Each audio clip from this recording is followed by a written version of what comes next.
시청자 여러분 안녕하십니까. 뉴스7의 김명우입니다. 미 육군 창설 250주년이자 트럼프 대통령의 생일은 진영으로 극명하게 갈라진 미국 사회를 상징적으로 보여준 날이었습니다.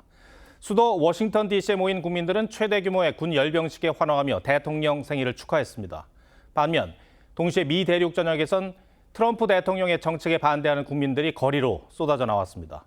먼저 34년 만에 최대 규모로 열린 군 열병식 장면을 최윤정 기자가 전해드립니다. 미군의 주력 전차인 에이브럼스 탱크가 위용을 과시합니다. 스트라이커 장갑차도 줄지어 이동합니다. 하늘에는 블랙호크와 아파치 헬기 등 수십 대가 모습을 드러냈습니다.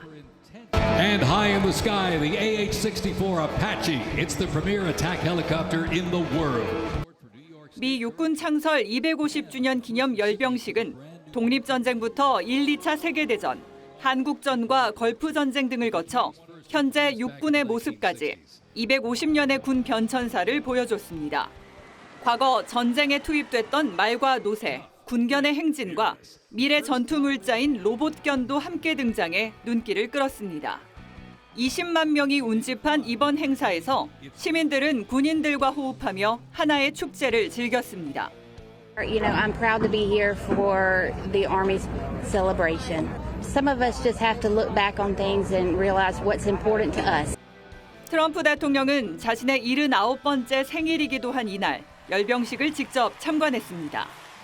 If you threaten the American people, our soldiers are coming for you. Your defeat will be certain, your demise will be final, and your downfall will be total and complete. 열병식에는 군인 약 7천 명과 군 차량 150대, 공군 전략자산 50대 등이 동원됐고 총 615억 원의 예산이 든 것으로 전해졌습니다. TV조선 최윤정입니다. 같은 날 미 전역에선 트럼프 대통령을 반대하는 시위가 역대 최대 규모로 열렸습니다. 시위대는 트럼프가 민주주의를 망가뜨리고 있다고 목소리를 높였습니다. 정치적 분열이 최고조에 달하면서 미네소타에선 민주당 의원이 트럼프 지지자에게 총격으로 사망하는 사건도 발생했습니다. 이어서 이정민 기자입니다. 거리로 뛰쳐나온 시위대가 도심 광장을 뒤덮었습니다. 노 킹스, 왕은 없다는 피켓 구호가 선명합니다.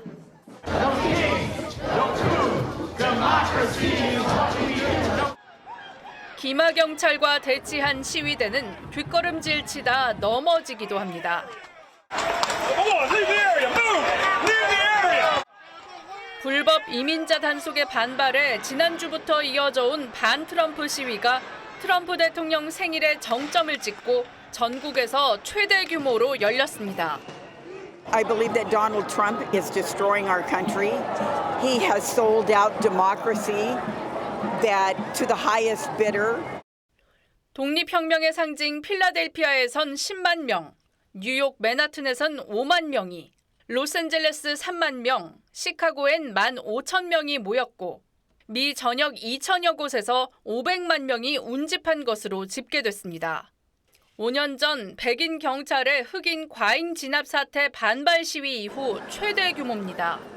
같은 날 새벽 미네소타주에선 총격 사건이 벌어졌는데 민주당 소속 주 의회 의원인 멜리사 호트먼 부부가 숨지고 존 호프먼 의원 부부는 중상을 입었습니다. 범인은 경찰로 위장한 트럼프 지지자였습니다. 현지 언론은 정치 양극화가 부른 정치 테러로 분석하고 있습니다. TV조선 이정민입니다. 네, 이번엔 살얼음판인 중동 상황 알아보겠습니다. 이스라엘이 사흘째 이란을 향해 공습을 퍼붓고 있습니다. 이란도 보복 공격에 나섰고 친이란 세력인 예멘의 후티 반군까지 가세했습니다. 양측 간 충돌이 격화하면서 미국과 이란 간 6차 핵 협상은 결국 취소됐는데 조금 전 이란 정부가 이스라엘이 공격을 멈추면 자신들도 보복 공격을 중단하겠다며 한 발 물러서는 듯한 입장을 밝혔습니다. 신은서 기자입니다. 이스라엘군이 새벽부터 이란을 또 타격했습니다. 수도 테헤란의 국방부 건물과 핵 관련 연구소 등을 표적 삼았습니다. 전날에도 미사일 저장고와 발사대가 있는 지하시설을 공습했고 이란 최대 규모 가스전 정제 시설은 이스라엘군 무인기가 공격해 큰 불이 났습니다. אנחנו במערכה גורלית על קיומנו, אנחנו ניאבק עד שנשיג את הניצחון. 같은 날 이란도 예루살렘과 텔아비브 등 이스라엘 곳곳에 미사일을 추가로 퍼부었습니다. 주택과 건물들이 공격을 받으면서 매몰자도 수십 명 발생했습니다. 예멘의 후티 반군도 가세해 이스라엘의 탄도미사일을 발사했다고 주장했습니다. وقد حققت العمليات وأهدافها بنجاح بفضل الله. 양측 간 충돌이 사흘째 이어지면서 인명피해는 커지고 있습니다. 이스라엘에선 어린이 등 10여 명이 숨지고 200명 넘게 다친 것으로 파악됐고 이란 측은 70여 명이 숨지고 300명 넘게 부상당했다고 밝혔습니다. 양측 간 충돌이 격화하면서 오늘로 예정됐던 미국과 이란의 6차 핵 협상은 취소됐습니다. 트럼프 대통령이 이란을 향해 만약 미국을 공격하면 전례 없는 수준의 보복을 하겠다고 경고한 가운데 이란 외무장관은 이스라엘이 공격을 중단하면 보복을 멈추겠다는 입장을 밝혔습니다. TV조선 신은서입니다. 이스라엘은 국제사회의 비판을 받고 있습니다만 이와는 별개로 이스라엘 군의 정보력과 치밀함은 놀라울 정도였습니다. 수년간 축적한 첩보를 바탕으로 수개월 동안 이란에 숨겨둔 드론을 사용해 공격했는데 목표가 된 이란 군 수뇌부와 핵 과학자들은 거의 동시에 목숨을 잃었습니다. 이란이 입은 주요 인사들의 인적 피해가 심각한 것으로 전해지고 있습니다. 류주현 기자입니다. 타격점을 확인한 드론이 목표물을 향해 돌진합니다. 이스라엘 정보기관 모사드가 공개한 드론 작전 영상입니다. 모사드는 수개월 전부터 드론을 이란에 밀반입해 수도 테헤란 인근에 숨겨놓은 것으로 전해졌습니다. אנחנו סוללים את הדרך לטהרן. אתם מטפלים באיום אסטרטגי חסר תקדים על מדינת ישראל. 숨겨둔 드론은 이란 수뇌부 인사 제거에 활용됐는데 수년간 모든 첩보로 정확한 동선을 파악한 것으로 알려졌습니다. 주요 인사 상당수는 자기 집 침실에서 최후를 맞았고 아파트 내부에서 드론이 폭발하기도 했습니다. 모사드 관계자는 이선 지휘관들에게도 암살 위험 메시지를 전달했다고 밝혔습니다. Senior Israeli official told me that other than the airstrikes, the Israeli Mossad, the foreign intelligence agency, conducted several operations inside Iran. 이란 측은 이스라엘의 공격으로 고위 군 관료 등 70여 명이 숨졌다고 밝혔습니다. 군 결정권자들이 잇따라 사망한 가운데 군 수뇌부에서 작전과 정보를 담당하던 부참모장 2명이 더 숨진 사실도 확인됐습니다. 이란 매체는 이란 핵 과학자 3명의 사망 소식을 추가로 전하며 이스라엘 공습으로 숨진 핵 과학자는 최소 9명에 달한다고 보도했습니다. TV조선 류주현입니다. 이재명 대통령이 국가안보실의 1, 2, 3차장 인선을 발표했습니다. 여기에 신설된 AI 수석도 임명했는데 최근 참모진 인선이 늦어지는 데 대한 지적을 감안한 것으로 보입니다. 이 대통령은 내일 주요 7개국 정상회의에 초청국 자격으로 참석하기 위해 캐나다로 출국합니다. 최지원 기자입니다. 이재명 대통령이 내일부터 1박 3일 일정으로 캐나다에서 열리는 G7 정상회의에 초청국 자격으로 참석합니다. 취임 11일 만에 첫 외교무대 데뷔전입니다. 주요국 정상들과의 대면을 통해서 조기에 신뢰관계를 구축할 기회를 갖게 된다는 점에서 매우 시의적절하다고 할 수 있습니다. 이 대통령은 주요 7개국과 초청국 정상들이 모두 참석하는 확대 세션에서 에너지 공급망 다변화에 대한 대처 등에 대해 발언할 예정입니다. 이와 별도로 약 8개 국가들과의 양자 회담도 추진 중인데 한미, 한일 회담이 열릴 가능성이 있습니다. 한미 회담이 성사된다면 관세와 무역 문제 등이 거론될 걸로 보입니다. 대통령실 고위 관계자는 이 대통령이 두 의제에 대해 미국과 긴밀한 협의를 통해 현안을 타결한다는 입장이 서 있다고 했습니다. 이 대통령은 순방을 앞두고 안보실 1차장에 김현종 전 국방개혁 비서관, 2차장에 이뭉순 대사, 3차장에 오현주 대사를 임명했습니다. 김현종 1차장은 문재인 정부 청와대 국방개혁 비서관을 지냈습니다. 외교와 경제안보를 담당하는 2, 3차장 모두 관료 출신을 기용하면서 전문성에 무게를 둔 거란 해석이 나옵니다. 일각에선 대북보단 대미파인 위성락 안보실장의 입김이 작동한 인사란 평가도 있습니다. AI 미래기획 수석엔 네이버 AI 혁신센터장 출신인 77년생 하정우 센터장이 임명됐습니다. TV조선 최재원입니다. 김민석 총리 후보자 관련 논란도 계속되고 있습니다. 특히 국민의힘은 김 후보자의 사적 채무 관련 의혹에 집중하고 있는데 돈을 빌려준 채무자 중 한 명이 과거 불법 정치자금 제공자의 회사 직원인 것으로 드러났다며 허위 차용증 의혹을 제기했습니다. 김창섭 기자가 취재했습니다. 김민석 총리 후보자는 2018년 4월 총 11명에게 1억 4천만 원을 빌렸는데 5일 하루에만 9명에게 1,000만 원씩 총 9천만 원을 빌렸습니다. 그런데 이 중 한 채무자가 김 후보자에게 과거 불법 정치 자금을 제공한 강모 씨의 회사 직원이었습니다. 이 채무자는 강 씨로부터 김 후보자를 소개받았다고 했습니다. 국민의힘 주진우 의원은 11명이 같은 시기, 같은 조건, 같은 양식의 차용증을 썼다며 자금의 저수지가 강 씨가 아닌지 밝혀야 한다고 지적했습니다. 김민석 후보와는 별다른 연고가 없었습니다. 과연 김민석 후보자와 어떤 관계인지 또 실제 돈을 빌려준 것이 맞는지. 강 씨는 김 후보자의 정치자금법 위반 사건 당시 불법 정치자금 2억 5천만 원을 제공했던 인물로 2018년 4월에도 김 후보자에게 4천만 원을 빌려줬습니다. 국민의힘은 밝혀야 할 내용이 너무 많다며 청문 일정 이틀은 부족하다고 했습니다. 반면 민주당은 언론의 김 후보자 때리기가 도를 넘었다고 엄호했습니다. 그렇게 논란이라고 생각하지 않고요. 당사자의 충실한 해명 외에 저희가 뭐 덧붙일 것은 없다고 생각합니다. 당초 추가 입장을 내겠다고 했던 김 후보자 측은 사적 채무와 관련해 대출을 받아 전액 상환했다는 점을 재차 강조했습니다. TV조선 김차섭입니다. 네, 민주당 김병기 원내대표는 오늘 첫 간담회를 갖고 상법 개정안을 최우선적으로 처리하겠다고 밝혔습니다.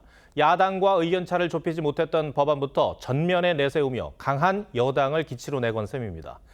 야당은 내일 새 원내대표를 선출합니다. 신경희 기자입니다.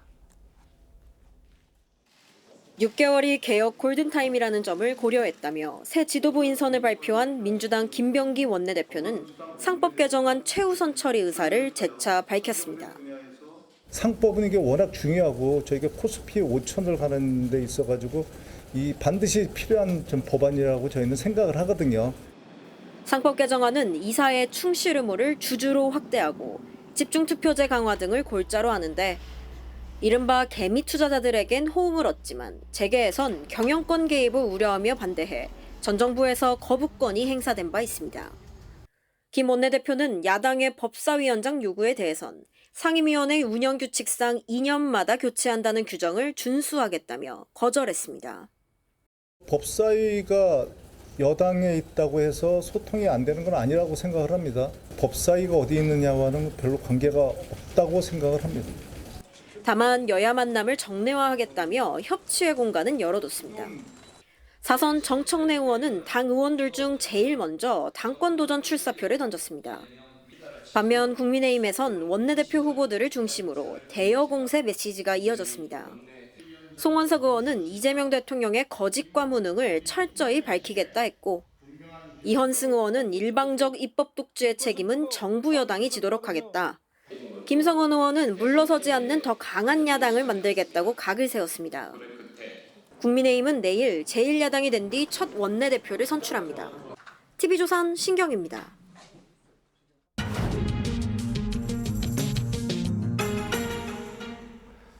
네, 오광수 전 민정수석 낙마 이후 야당의 공세가 김민석 총리 후보자에게 집중되고 있습니다. 그런데 여러 의혹 제기에도 김 후보자 측은 시원한 해명을 내놓지 않고 있습니다. 정치부 이채림 기자와 뉴스더에서 자세히 살펴보겠습니다. 먼저 오늘 추가로 제기된 의혹 전해드렸잖아요. 그러니까 10여 명에게서 김 후보자가 1,000만 원씩을 이제 꿨다는 건데, 빌렸던데 왜 이렇게 빌렸을까가 의아하다는 거죠? 그렇습니다. 이 김 후보자가 제출한 이 차용증을 보면 아까 리포트에서 언급됐던 강 씨에게는 4천만 원을 빌렸는데 이 차용증은 4장을 썼습니다. 그러니까 4번에 걸쳐서 1,000만 원씩을 빌렸는데 이 차용 금액이 전부 1,000만 원으로 맞춰져 있습니다. FIU, 금융정보분석원이 한 번에 1,000만 원 이상을 인출하면 이상 거래로 보고 흐름을 추적하기 때문에 이렇게 쪼갠 걸로 야당은 의심하고 있습니다. 김 후보자는 2018년 4월 단 하루 동안 9명과 차용증을 작성했는데 서울과 전북, 정읍 등으로 다수가 거주지도 달라서 물리적으로 하루 만에 다 빌리는 게 가능하냐 이런 의혹도 제기되고 있습니다. 다만 이 부분은 김 후보자가 차후 7년간 채권자들에게 보낸 이자 입금 내역을 제출한다면 명확히 소명할 수는 있을 것 같습니다. 그러니까 원래 김민석 후보자가 오늘 상세히 해명을 하겠다고 하지 않았었습니까? 맞습니다. 김 후보자가 오늘쯤 추가 입장을 밝히겠다고 했었는데 오늘 입장이 추가로 나오진 않았습니다. 야당에서는 김 후보자가 법률 전문가 등의 검토를 거쳐서 입장문을 준비하다가 논란들이 추가로 제기되면서 입장을 정리하지 못한 걸로 보고 있습니다. 만약에 해명 입장을 냈다가 추후에 또 다른 의혹이 제기되고 사실관계가 맞지 않을 경우 더 큰 논란으로 번질 수 있다는 걸 고려했다는 겁니다. 일각에서는 여대 야소 전국을 감안할 경우에 무리하게 대응하기보다는 다소 논란이 있더라도 그대로 돌파하겠다는 의도로 보는 시각도 있습니다. 예, 이틀 전 해명은 다소 두루뭉술했다는 평가가 있었던 게 사실인데 추가로 김 후보자가 설명해야 될 점이 뭐가 있습니까? 네, 일단 이 7년 전의 사적 채무 논란에 대해서요. 이 과거 정치자금 사건 관계자인 강 씨 등에 빌렸다는 사실, 그리고 어떻게 갚았는지에 대한 명확한 해명 없이 사적 채무가 있었고 갚았다 이렇게 짧게 언급을 했는데요. 앞서 전해드린 추가 의혹들에 대한 설명이 우선 필요해 보이고요. 특히 이 총리 후보자가 돼서 인사청문회를 앞두고서야 사적 채무를 변제한 것에 대해서도 짚을 필요가 있습니다. 또 미국 명문대에 진학한 아들의 고교 시절 이른바 스펙 쌓기를 표절 예방 입법으로 도와준 거 아니냐 이 의혹에 대해서도 추가적인 해명이 필요해 보입니다. 네. 앞서 김 후보자는 대학 진학 원서에 활용하지 않았다고만 해명을 했습니다. 네. 김 후보자 추가 설명을 한번 지켜보겠습니다. 오늘 대통령실 인선 또 좀 살펴보죠. 국가안보실 차장 3명을 한꺼번에 이재명 대통령이 지명을 했더라고요. 네, 맞습니다. 인사검증을 주도하는 오광수 민정수석이 낙마한 이후에 이 전체적인 인선이 늦어지는 거 아니냐 이런 우려가 있었던 것도 사실인데요. 내일 G7 참석을 위해서 출국을 앞두고 있는 만큼 일단 안보실 인선부터 서둘러 마무리한 것으로 보입니다. 통상 1, 2차장은 국방과 외교 담당을 지명하는 관례에서 벗어나진 않았는데 경제 안보를 담당하는 3차장에도 외교관을 임명했습니다. 네. 위성락 안보실장도 외교관 출신이니까 실장과 3명의 차장 가운데 3명이 이제 외교관 출신이라는 거죠. 네. 이게 어떤 의미가 있습니까? 부여할 수 있습니까? 네, 일단 현 정부의 외교 노선을 두고 자주파와 동맹파 간의 대립이 있는 것 같다 이런 이야기 전해드렸었는데 이 안보실 인사에 있어서는 동맹파 쪽에 무게를 둔 걸로 해석할 수 있을 것 같습니다. 이몽순 2차장은 위성락 안보실장과 주미 대사관에서 오현주 3차장은 외교장관으로 거론되고 있는 조현 전 외교부 1차관과 유엔 대표부에서 대사와 차석대사로 근무했던 연이 있는 걸로 전해집니다. 다만 위성락 실장이 총괄하는 안보실 인사인 만큼 위 실장과 호흡을 맞추는 데 중점을 뒀을 수 있고요. 차후 외교통일장관 등 실제 내각 인선에선 어떤 특징이 드러날지 조금 더 지켜봐야 할 걸로 보입니다. 네, 알겠습니다. 이채림 기자, 잘 들었습니다.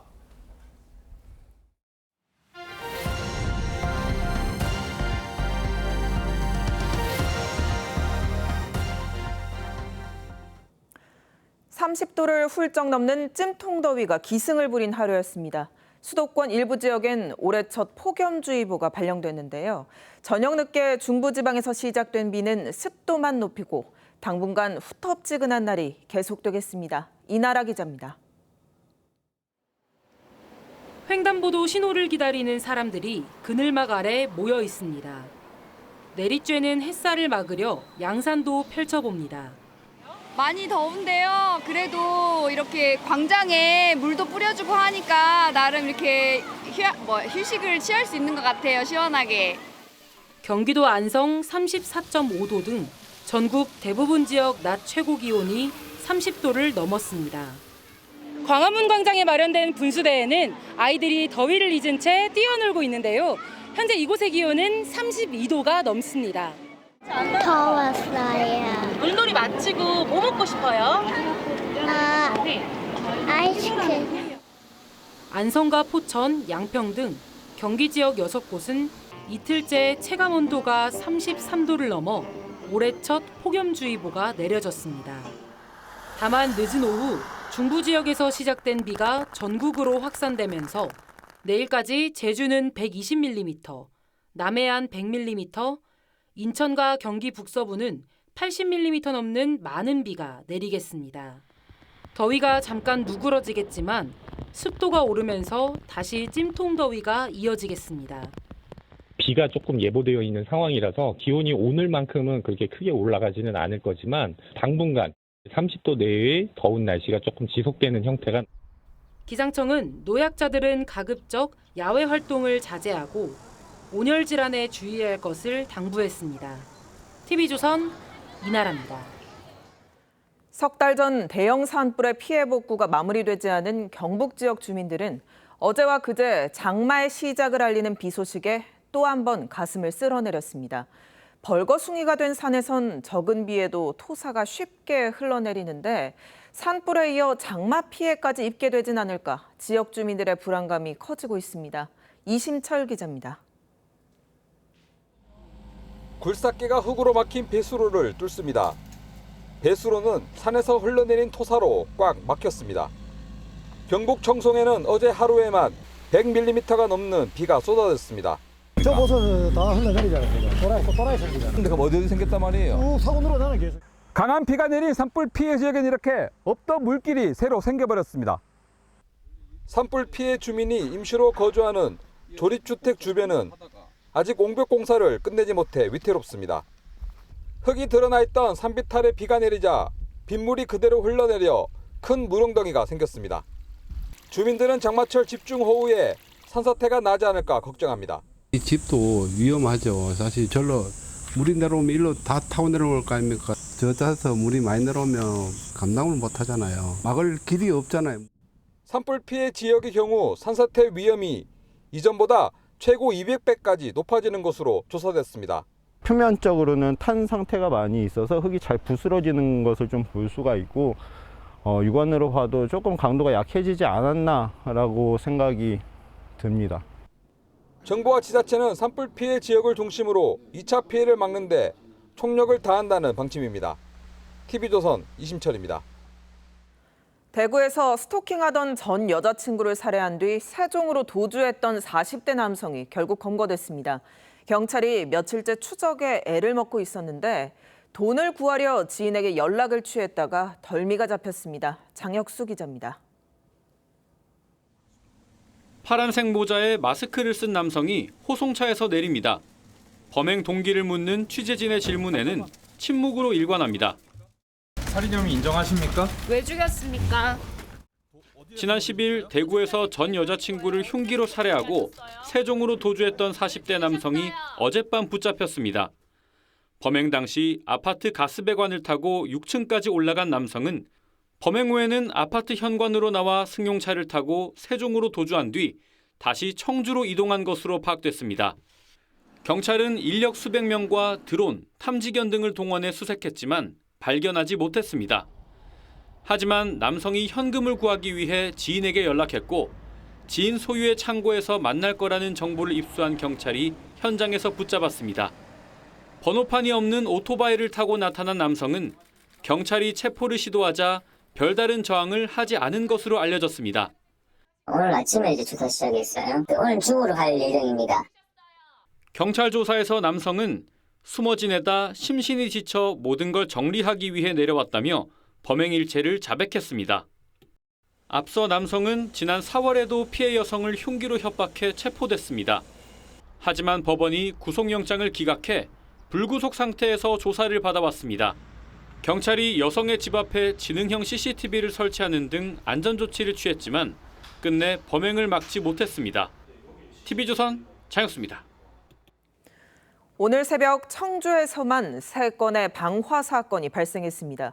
경찰이 용의자를 추적했는데 한이 맺혀 방화했다는 유서와 함께 숨진 채 발견됐습니다. 사건 사고 소식 박건우 기자가 보도합니다. 현관문 앞이 검은저와 소화 분말로 덮였고 타일은 바닥에 떨어져 깨져 있습니다. 오늘 새벽 충북 청주에서 다세대 주택을 시작으로 3km 떨어진 업무용 빌딩에서 600여 미터 떨어진 아파트 지하 주차장에서 잇따라 불이 났습니다. 세 곳 모두 60대 남성이 저지른 방화였습니다. 오토바이를 타고 지하주차장을 진입하여서 휘발유와 부탄가스 토치 등을 이용해서 방화한 흔적이 식별되었다. 경찰이 추적했지만 이 남성은 오늘 오전 7시쯤 인근 저수지에서 숨진 채 발견됐습니다. 경찰은 한이 맺혀 방화했다는 남성의 유서를 토대로 방화 이유를 조사하고 있습니다. 119 구조대원들이 심폐소생술을 시도합니다. 오늘 오전 6시 10분쯤 제주 서귀포시 새섬 인근 바다에서 파도에 휩쓸린 것으로 추정되는 60대 남성이 구조됐지만 끝내 숨졌습니다. 이제 연안구조정에 올려서 CPR 중에 그다음에 119 인계를 하고 병원으로 갔는데 사망 판정 났습니다. 오늘 오전 4시 40분쯤에는 전남 고흥군 녹동항 인근 바다에서 30대 여성이 물에 빠졌다가 구조됐습니다. 해경은 여성이 술에 취했던 것으로 보고 건강 상태를 확인한 다음 귀가시켰습니다. TV조선 박고루입니다. 예전엔 전화나 문자 메시지를 이용했던 불법 사채업자들의 빚 독촉이 최근엔 카카오톡과 같은 SNS를 통해 이뤄지고 있습니다. 밤낮을 가리지 않는 카톡 협박에 극심한 피해를 호소하는 채무자들이 늘고 있는데 금융당국이 이런 불법 사채업자들의 카카오톡 사용을 아예 차단하기로 했습니다. 조윤정 기자입니다. 생활비와 병원비가 필요했던 30대 A씨. 일용직인 탓에 신용 등급이 낮았던 그는 지난해 12월부터 불법 사채로 3천만 원을 빌렸습니다. 이자는 무려 연 최대 2만%. 불과 5달 만에 이자만 1억 원 가까이 쌓였습니다. 빌렸던 금액은 200만 원인데 갚아야 되는 금액은 400만 원이었고 이자가 200만 원인 거죠.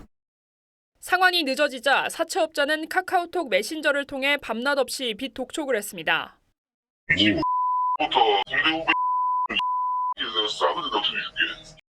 무의식적으로 하루에 70통에서 80통 연속으로 오게 되고 장기 매매 조선족 아는 사람 있으니까 장기를 팔아라.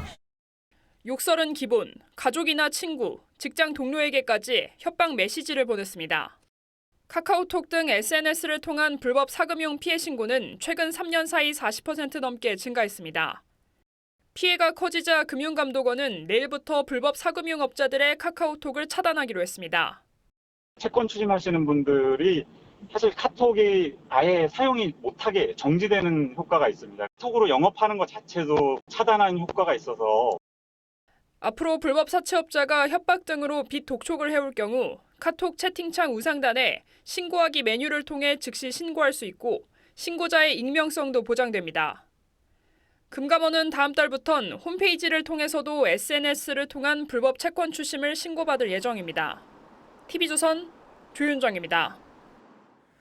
임명 사흘째를 맞은 특별검사들은 주말도 잊은 채 특검보 인선 등 준비 작업에 속도를 내는 모습입니다. 다만 기존에 비해 워낙 특검 규모가 크다 보니 사무실 확보부터 난항을 겪는 것으로 전해졌습니다. 김도형 기자입니다.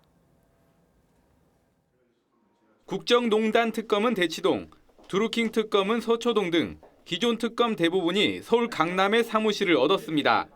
법원, 검찰청과의 접근성을 고려한 겁니다. 하지만 100에서 200명에 달하는 대규모 인력을 수용할 곳이 마땅치 않아 3대 특검 모두 공간 확보에 어려움을 겪는 것으로 전해집니다. 조은석 내란 특검은 수사 보완을 이유로 주말 동안 검찰과 경찰청사 등을 답사하고 정부 과천청사 내에 공간이 있는지도 확인했습니다. 민중기, 김건희 여사 특검도 오늘은 본인 사무실로 출근하지 않고 특검 사무실을 찾는 데 주력했습니다. 교통이 불편하지 않은 서울의 어느 곳이 되지 않을까. 공실이 많은 판교 테크노밸리 등도 검토 대상에 오른 것으로 전해집니다.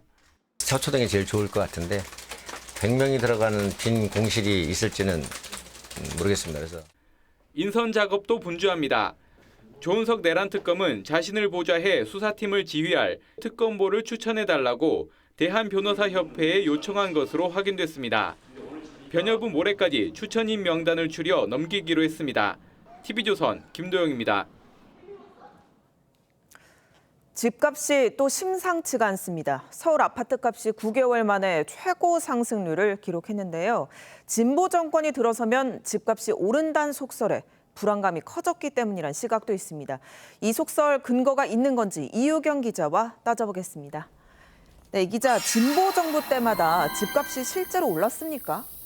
네, 이 얘기는 이재명 대통령도 대선 기간 중에 언급을 했었습니다. 민주당이 집권할 가능성이 많으니까 집값이 오를 거니까 집을 사자 하면 그런다고 해요. 그것도 일리가 있어요. 현상으로는 맞는 것 같아요.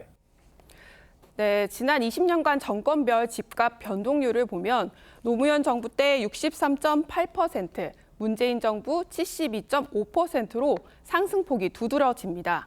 반면 이명박 정부 때는 집값이 떨어졌고요. 또 윤석열 정부 역시 하락했습니다. 다만 박근혜 정부 때는 20% 이상 올랐습니다. 좀 더 과거로 가보면 노태우, 김영삼, 김대중 정부 때도 모두 집값이 올랐습니다. 네, 노무현, 문재인 정부 때 유독 집값 상승폭이 큰데 이유가 있습니까? 두 정부 모두 시중에 돈이 많이 풀렸던 시기입니다. 노무현 정부는 임기 초반에 사스 등 예상치 못한 변수에 경기가 위축되면서 한국은행이 기준금리를 빠르게 4차례나 인하했습니다. 문재인 정부 때는 코로나19 대응을 위해서 기준금리를 0.5%까지 내리는 극약 처방을 썼었습니다. 여기에 집값을 잡겠다면서 내놓은 분양가 상한제나 재건축 규제 등이 공급 부족을 더 부추겼다는 평가도 나옵니다. 또 세금 중과와 대출 규제와 같이 수요를 억누르는 정책들이 단기적으로는 투기 수요를 자극해서 풍선 효과를 불러왔다고 전문가들은 지적합니다. 수요 공급에 의해서 집값 상승이 일어났는데 근본 원인을 투기꾼 때문이다. 이렇게 보는 바람에 세금 중과 대책과 거래 규제 일변도 정책을 펴는 바람에 결국 시간이 갈수록 집값은 더 많이 오르고. 그럼 정리하면 진보 정부 때 집값이 유독 더 오른다는 속설 맞다고 보면 되는 건가요? 그런데 꼭 그렇다기보다 두 정부 모두 집값이 오르는 시기에 정권을 넘겨받았다는 공통점이 있습니다. 김대중 정부 때는 IMF 외환위기 극복을 위해서 적극적으로 경기 부양을 폈었고요. 박근혜 정부 말기에는 기억하시겠지만 빚을 내서 집을 사라고 했을 정도로 부동산 부양 의지가 강했었습니다. 전문가의 말 한 번 더 들어보시죠. 이전의 정권에서 부동산 경기 활성화 대책들을 많이 내놓았기 때문에 노무현 정부나 문재인 정부의 부동산 가격의 상승으로 이어진 측면도 있다라고 보는 거죠.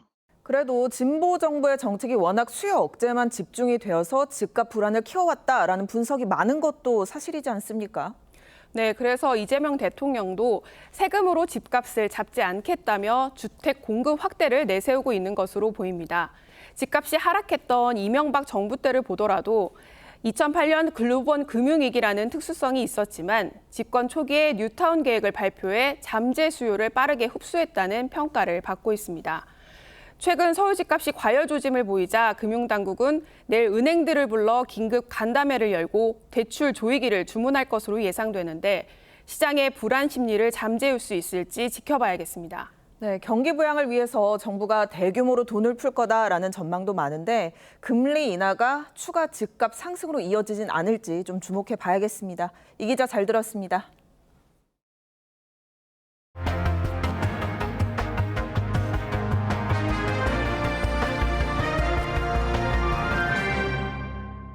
사람이 겨루는 오디션 프로그램에 출연해 당당히 합격하고 마라톤과 격투기 대회에서도 나서는 로봇. 이제 영화 속 얘기가 아닙니다. 치열한 기술 경쟁 속에 로봇 기술이 하루가 다르게 발전하면서 그 영역은 더욱 넓어지고 있습니다. 오늘은 유혜림 기자가 놀랍고도 한편으론 씁쓸하기까지 한 최신 로봇 기술에 포커스를 맞췄습니다.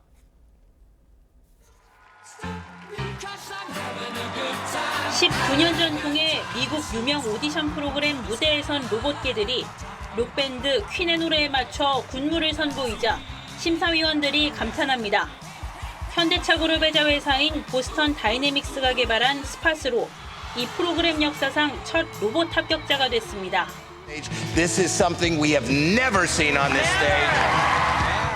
중국에선 로봇이 참여하는 스포츠 대회가 열렸습니다. 휴머노이드 로봇이 21km 하프 마라톤을 뛰어 완주에 성공했고 로봇끼리 주먹과 발차기를 주고받는 격투 대회도 열어 우승자를 가렸습니다.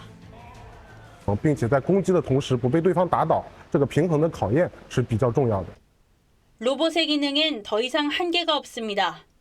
스위스에서는 라켓을 들고 사람과 배드민턴을 치는 로봇이 등장했고, 테슬라가 만든 휴머노이드 옵티머스는 쓰레기를 버리고 키친타올을 뜯는 등 집안일까지 척척 해냅니다. 미국 로봇 스타트업 피규어는 휴머노이드가 택배 물류센터에서 일하는 모습을 공개했는데, 운송장이 바닥으로 가게 뒤집는 등 섬세하게 손을 움직이며 분류 작업을 합니다. 산업 현장에는 로봇이 이미 생산 라인에 투입되기 시작했습니다.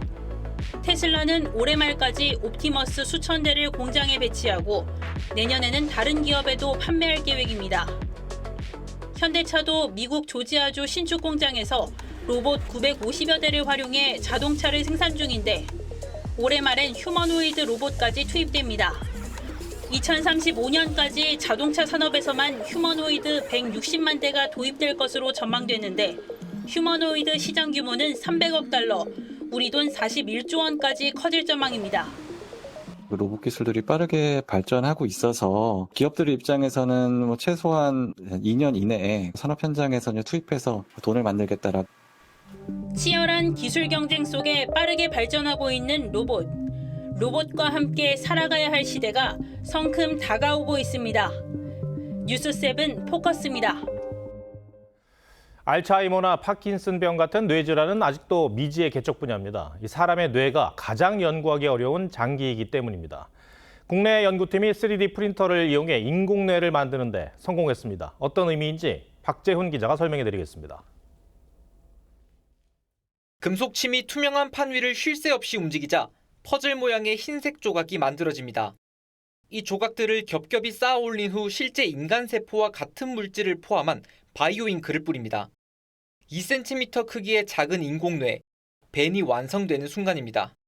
기존의 인공뇌 모델과 달리 뇌신경세포 본체가 모인 회백질과 신경세포의 전기 자극이 지나는 백질의 구조를 만들었습니다. 실제 뇌처럼 전기 신호를 주고받는 신경망을 구현한 겁니다. 작은 뇌를 만들어서 실제로 뇌에 이런 질환이 발생했을 때 어떤 식으로 질환이 전이가 되고 뇌가 어떤 식으로 변화하는지를 보여주고자 했습니다. 연구팀은 이 인공뇌로 알코올이 뇌에 미치는 영향을 실험해봤습니다. 정상적인 인공뇌는 칼슘에 반응하는 형광물질이 빛을 냅니다.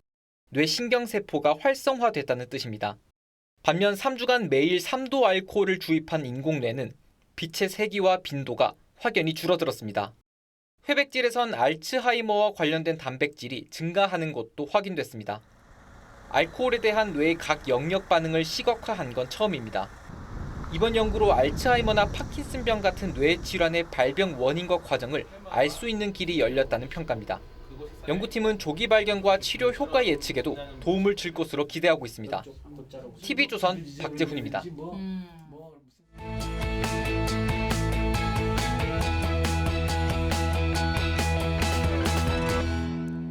K-뷰티가 국경과 인종을 뛰어넘어 전 세계인들의 사랑을 받고 있는 건 어제 오늘 일이 아니죠. 값싸고 품질 좋은 화장품을 넘어 최근엔 개인별 고객에 맞는 맞춤형 프리미엄 서비스가 인기입니다. 트렌드 리포트 요즘, 오늘은 전 세계 뷰티 시장의 흐름을 선도하는 K-뷰티 현장을 윤수영 기자가 소개합니다. 외국인들이 많이 찾는 서울의 한 대형 화장품 매장. 외국인 손님들이 피부 상담을 받고 있습니다. 기계를 얼굴에 대면 AI가 피부 상태를 분석하고 이에 맞춰 상담사가 화장품을 추천해줍니다. eye moisturizer. But yeah, that's about it. Yeah. 지난해 문을 열어 하루 40팀 예약제로 운영되는데 아침마다 오픈런이 일어날 정도로 호응이 좋습니다. 让我更了解就是皮肤的状况，然后更加知道自己哪个地方缺失，可以去找相关的保养品做补充跟说明这样。 영향력 있는 인플루언서, 이른바 뷰티 크리에이터들과 협업해 한국식 화장법을 세계에 소개하고 제품을 추천하는 마케팅 방식도 K-뷰티 인기 확산에 한몫하고 있습니다. 인플루언서들이 저렇게 사용하는 정보들을 보여주니까 좀 더 신뢰가 가고 인정할 만한 제품들이 있는 느낌이어서 좋아요. K-뷰티는 사상 최초로 수출 100억 달러를 돌파하며 승승장구 중입니다. 하지만 가성비를 앞세운 중저가 브랜드 중심이어서 미국이나 유럽의 대형 회사들에 비해 브랜드 인지도가 떨어진다는 약점이 있습니다. 국내 화장품 회사들이 AI 같은 신기술을 적극 활용하거나 인플루언서와 손잡는 건 이런 약점을 보완해 K-뷰티를 고급화하려는 전략입니다. 최근엔 바이오 기술과 결합한 고기능성 제품이 K-뷰티를 대표하는 제품군으로 떠오르고 있습니다. 수출의 양을 증대하는 것만 이제 생각하는 것이 아니라 대한민국 뷰티가 왜 특별하고 어떤 기준이 다르기 때문에 외국 브랜드보다 더 좋다라는 이야기들을 해나갔으면 좋겠고. 가성비로 세계를 사로잡은 K-뷰티. 이제는 고객의 취향에 맞춘 프리미엄 제품으로 진화하고 있습니다. TV조선 윤수영입니다. 2016년 필리핀에서 발생한 한인 사업가 납치 피살 사건은 피해자 미망인의 끈질긴 추적 끝에 현직 경찰관들이 돈을 노리고 벌인 범죄로 밝혀진 바 있습니다. 사건 발생 8년 만인 지난해 6월 필리핀 항소법원이 주범으로 지목된 경찰 간부 라파엘 둠라오에게 가석방 없는 무기징역을 선고했지만 둠라오는 도주해 현재 행방이 묘연한 상태입니다. 오늘 밤 10시 20분 방송되는 TV조선 탐사보도 둠라오를 잡아라 편에선 종신형을 선고받은 뒤 자취를 감춘 둠라오의 행적을 추적했습니다.